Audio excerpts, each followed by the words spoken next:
Un exercice sur un jeu de 32 cartes.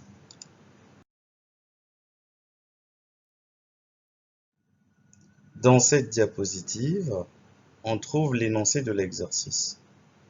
On tire simultanément 5 cartes d'un jeu de 32 cartes. Combien de tirages différents peut-on obtenir sans imposer de contraintes sur les cartes, contenant 5 carreaux ou 5 piques, 2 carreaux et 3 piques, ou moins un roi, ou plus un roi, et enfin 2 rois et 3 piques.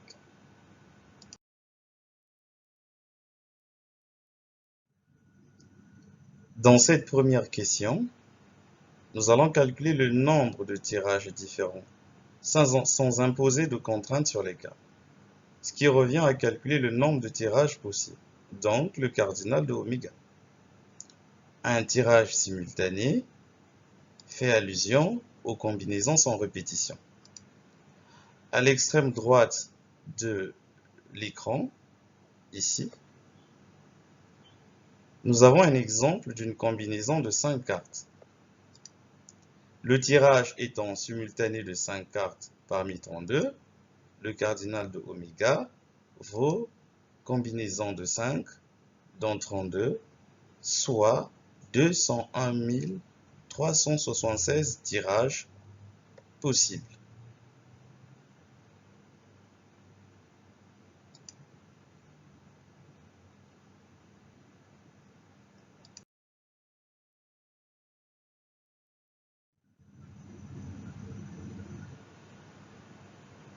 Nombre de tirages contenant 5 carreaux ou 5 piques. Le nombre de tirages contenant 5 carreaux est égal à combinaison de 5 dans 8, car il y a 8 carreaux. Et le nombre de tirages contenant 5 piques est égal aussi à la même chose, c'est-à-dire combinaison de 5 dans 8, car il y a exactement 8 piques. Ensuite, on fait la somme des deux événements.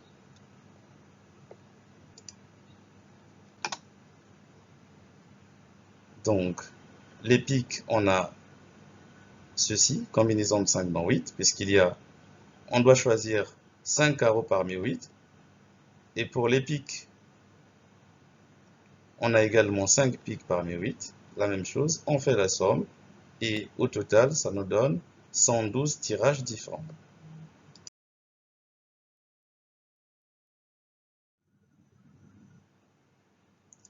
Le nombre de tirages contenant 2 carreaux et 3 piques.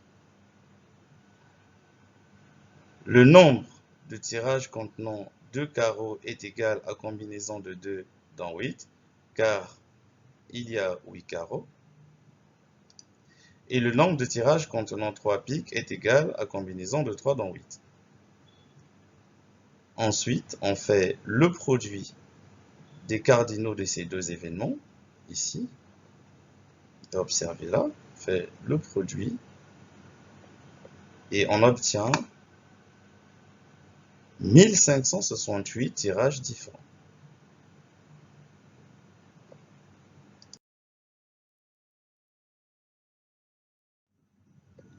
Nombre de tirages contenant au moins un roi. On peut avoir un roi, 2 rois, 3 rois ou 4 rois. Et on fait la somme des cardinaux de ces événements.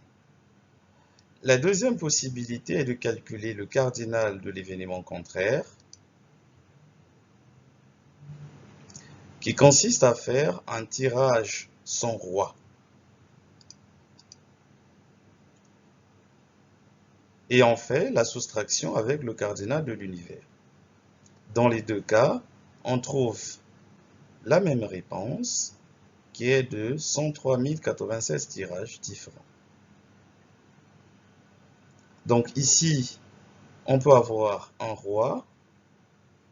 Donc, les 4 autres sont tirés parmi les 28 cartes. On peut avoir 2 rois, on peut avoir 3 rois, on peut avoir 4 rois et on fait la somme. Ou bien, on calcule le cardinal de l'événement contraire, c'est-à-dire avoir 0 roi parmi 4. Et donc, les 5 autres vont se trouver parmi les 28 autres cartes. On fait la soustraction avec le cardinal de oméga et on trouve 103 096 tirages différents.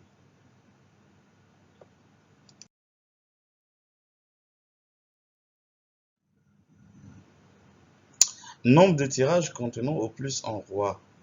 On peut avoir soit 0 roi ou bien un roi.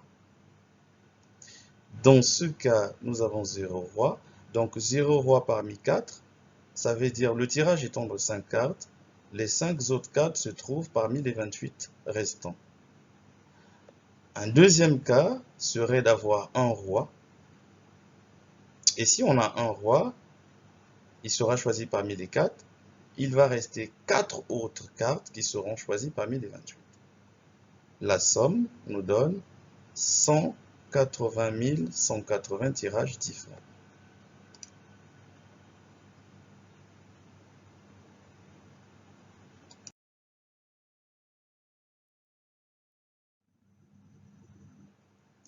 Nombre de tirages contenant 2 rois et 3 piques. Il y a deux cas.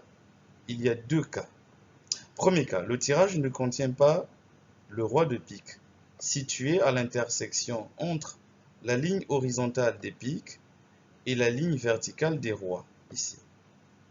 Celui-là. On aura donc le produit des combinaisons de 2 rois parmi 3 et 3 piques parmi 7. Deuxième cas, donc c'est ça ici. On est dans ce cas. Le deuxième cas, on est là. Dans le deuxième cas, le tirage contient le roi de pique, ce roi. Et on sait qu'il n'y a qu'une seule façon de choisir le roi de pique. C'est combinaison de 1 dans 1. Ici.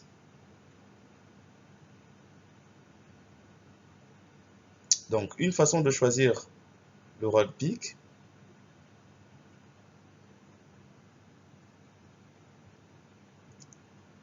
Et ensuite, il faut choisir, puisqu'on doit avoir 2 rois, il faut choisir un autre roi, mais parmi les 3 restants, parce qu'il y a un roi qui est déjà ici.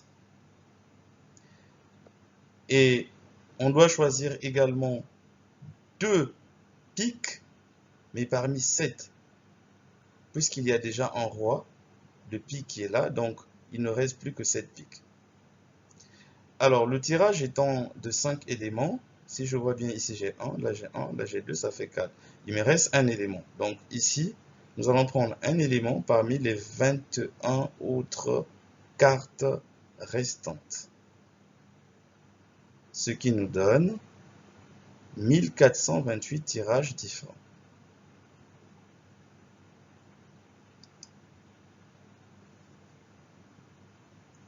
Alors, nous avons fini avec ce petit tutoriel sur les combinaisons.